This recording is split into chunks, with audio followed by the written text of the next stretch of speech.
Next, we're going to talk about properties of liquids. Properties of liquids. The first property of liquid I want to talk about is that of surface tension. First of all, let me understand that you understand this, which is very, very important. The properties of liquids are all going to be influenced by intermolecular forces. The first one, surface tension, again, is the attraction all around of the actual surface of water. And so again, or water or a liquid where it's actually pulling up, down, sideways, but it's actually creating like a blanket. And that surface tension is dependent, or the strength of the surface tension is dependent upon the strength of the intermolecular forces.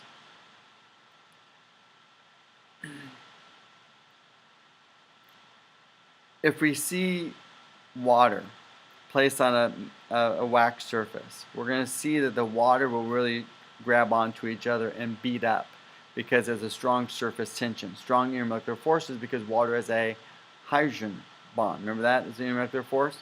And so it's in a nicely waxed vehicle, and newly waxed vehicle, you'll see the water beat up because of that surface tension when they grab onto each other.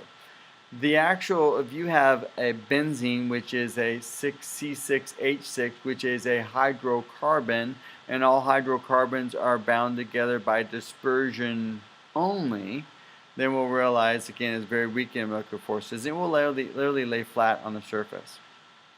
Now, have you ever seen on water, if you've been ever to a lake, you'll have seen a bug they call it a water strider, and it actually has the ability to walk on water. And the ability to walk on water is because water has a high surface tension. Again, it's a hydrogen bond. Leaves will float on water. And so in surface tension, also you realize surface tension is, if anyone has actually done a belly flop, you'll feel the surface tension of water as you dive. If you're a diver, you have to understand, if you're, again, diving for competition, you want to make sure that you enter the water correctly, because the higher you get, when you hit that body of water, it's going to, again, tighten up the surface tension, and that can cause some damage to you. Surface tension, however, make a note here, surface tension, however, can be decreased by increasing the temperature of your liquid. It can also be decreased by adding soap. And soap is what we call a surfactant. Soap is what we call a surfactant. What it's going to do is get in the place of the water molecules, and it then weakens its bond, allowing it to expand, therefore blowing a bubble. So again, those two things will lower the surface tension. Make sure you know them. The next thing we want to know about characteristic of a liquid is both its cohesion and adhesion. Cohesion is an attractive force that exists between like molecules, and then adhesion is an attractive force that exists with unlike molecules. Now, cohesion means it loves itself. Adhesion, it loves something else. And so if you look at our examples down here, letter I, we see that there is actually the meniscus. In the meniscus, we realize, okay, that's our water, and the meniscus is actually formed. We have to read the bottom of the meniscus, like the drawbridge. That read the bottom is because the sides actually grab on, or excuse me, the liquid actually grabs onto the side of the graduated cylinder. So, letter I, you see what's more favored there is adhesion.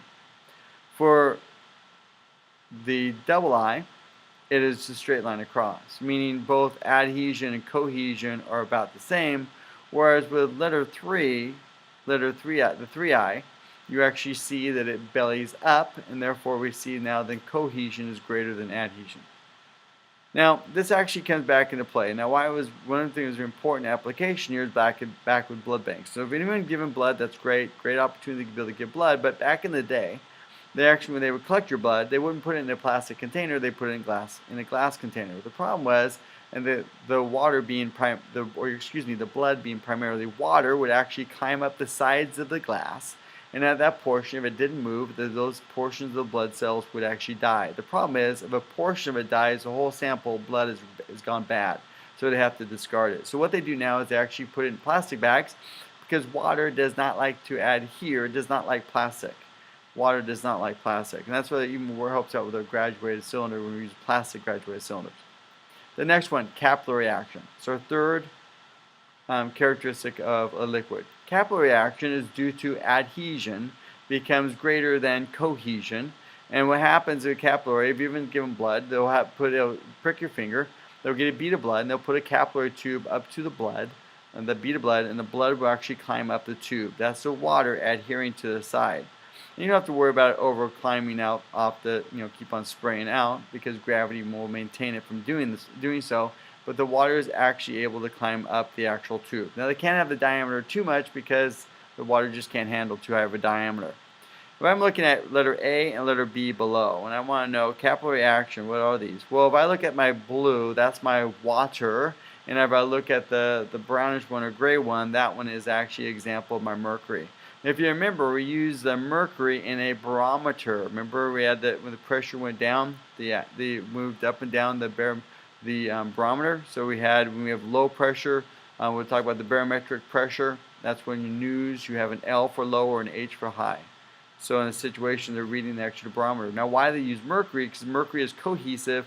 It's not adhesive, so it's not going to grab onto the actual sides. Application, we talk about blood tests, roots, and plants. Roots and plants, actually, we learned about this from plants. You learn about it from nature. And roots, if you have a smaller plant, about a foot, not a lot higher than a foot, commonly your weeds, it seems like they can grow up overnight. And the reason why is because they can absorb the water up to the actual plant just through simply capillary action. They don't have to exert energy to go through that process.